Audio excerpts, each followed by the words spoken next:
అంజనేయులు, నేను station Ghanpur govt పాలిటెక్నిక్లో చదువుతున్నాను. ఇప్పుడు సార్ మీరు అమలు చేసిన జియో 97ని ఆల్రెడీ అమలు చేసిరు కదా సార్, దానివల్ల ఎంతమంది స్టూడెంట్స్ ఎఫెక్ట్ అవుతారో మీరు ఒకసారి ఆలోచించారా సార్? దానివల్ల మా జీవితాలు, మా జూనియర్ జీవితాలు, ఎంతోమంది జీవితాలు నాశనం అవుతున్నాయి. మేము అసలు చదివేది ఎందుకు? మాకు ఇంట్రెస్ట్ ఉన్న వాళ్ళు కొంతమంది జాబ్లో జాయిన్ అవుతారు, చాలామంది హయ్యర్ ఎడ్యుకేషన్ కోసం చదువుతున్నారు. అటువంటి హయ్యర్ ఎడ్యుకేషన్ని లాటరల్ ఎంట్రీ లేకుండానే పెడితేనంటే ఎవరు జాయిన్ అవుతారు సార్? కాలేజ్లో జాయిన్ అయిన వాళ్ళు కూడా టీసీ తీసుకొని మేము ఇంట్లో కూర్చుంటాం కానీ చదవలేము, దానికి వాల్యూ లేకుంటే చదివి లాభం ఏందా అని చెప్పి అందరూ అనుకుంటారు సార్. అసలు మీరు ఎవరి దగ్గర ప్రజాపాలన అన్నారు, ఫస్ట్ ఒకసారి స్టూడెంట్ దగ్గర డిస్కస్ చేసిర్రా సార్? లేదంటే ఫ్యాకల్టీ దగ్గర డిస్కస్ చేసిర్రా? స్టూడెంట్ ఎట్లా బాధపడుతుర్రో తెలియదా సార్ మీకు? దానివల్ల ప్రతి ఒక్క స్టూడెంట్ ఇబ్బంది పడుతుర్రా అని చెప్పి ఈ జియోని 97 జియోని తొందర విత్డ్రా చేసుకుంటేనే మంచిది. లేకపోతే ఇప్పటి వరకే మేము 3 days అవుతుంది, స్టడీ లేదు, కాలేజ్ లేదు, పెన్ను లేదు, పేపర్ లేదు, అవన్నీ ఇడిచి రోడ్డు పైన కూర్చుంటామంటే అర్థం చేసుకోండి సార్ ఎందుకు ఎంత ఇబ్బంది పడుతున్నామో మీకు తెలుసు కదా. దాన్ని బట్టి దాన్ని తొందర 97 జియోని తొందర విత్డ్రా చేసుకోవాలని కోరుతున్నాము. శక్తి శక్తి శక్తి. ఈ న్యూస్ మొత్తం రేవంత్ రెడ్డి సార్ దగ్గరికి వెళ్ళేటట్టు. నా పేరు శ్రీజ, నేను స్టేషన్ గన్పూర్ గౌట్ పాలిటెక్నిక్ కాలేజ్లో చదువుకుంటున్నాను.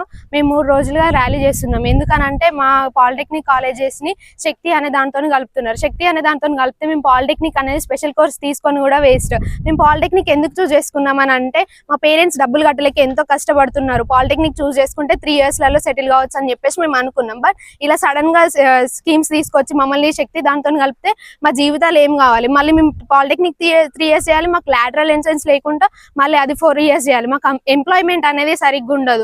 మేము ఎంతో కష్టపడి సీట్ తెచ్చుకొని ఇది గవర్నమెంట్ కాలేజీలలో తెచ్చుకొని మరి చదువుకుంటున్నామంటే ఈ గవర్నమెంట్ మొత్తం మా జీవితాలతో ఆడుకుంటుంటే మేము సడన్ గా మేము ఏం డెసిజన్ తీసుకోవాలి మాకు అర్థం కాక మేము డబ్బులు కట్టే స్థితిలో లేక ఈ కాలేజీలో వచ్చి జాయిన్ అయితే మాతోని గవర్నమెంట్ మా జీవితాలతో ఆటలాడుతుంది. దీనిపైన గవర్నమెంట్ మేము 3 రోజులుగా ర్యాలీ చేస్తున్నా కూడా గవర్నమెంట్ ఎలాంటి స్పందన లేదు. మేము లెటర్ ఇచ్చాం, ఇంకా ధర్నాలు కూడా చేస్తున్నాం, గవర్నమెంట్ నుంచి ఎలాంటి ఇంప్లిమెంట్ కూడా రావట్లేదు. దీని గురించి చర్చలు తీసుకోవాలని గవర్నమెంట్ ని కోరుకుంటున్నాను. నా పేరు శ్రీజాని. ఇప్పటి వరకు మేము ఏదైతే ర్యాలీ చేసామో దీని గురించి గవర్నమెంట్ ఎలాంటి చర్చలు తీసుకుపోతే మేము ఇలాగే ర్యాలీ కొనసాగించుకుంటూ గౌట్ కాలేజెస్ అన్ని క్లోజ్ చేసుకుంటూ మేము అసెంబ్లీ ముట్టడికి కూడా వెళ్ళి ఇలానే ధర్నాలు చేస్తామని కోరుకుంటున్నాం. ఈరోజు నా పేరు మొహమ్మద్ యూనుస్, ఏఎస్ఎఫ్ జనగామ జిల్లా కన్వీనర్. ఈరోజు స్టేషన్ గన్పూర్ ప్రభుత్వ పాలిటెక్నిక్ కళాశాల నుండి శివాజీ చౌక్ దాకా ఈరోజు ర్యాలీగా వెళ్ళి అక్కడ రాస్తారోకో నిర్వహించాను. ఈ రాస్తారోకోకు మెయిన్ ముఖ్య ఉద్దేశం ఏంటంటే ఈ నిరసనకు ఏదైతే ప్రభుత్వం 97 జియో నెంబర్ 97 తీసుకొచ్చిందో అది పాలిటెక్నిక్ వ్యవస్థకు ఒక నల్ల మచ్చ లాంటిది. ఆ ఒక చట్టం, ఆ ఒక స్కీమ్ వల్ల ఎంతోమంది విద్యార్థులు, పాలిటెక్నిక్ విద్యార్థులు వాళ్ళ భవిష్యత్తు అంధకారంలో వెళుతుంది.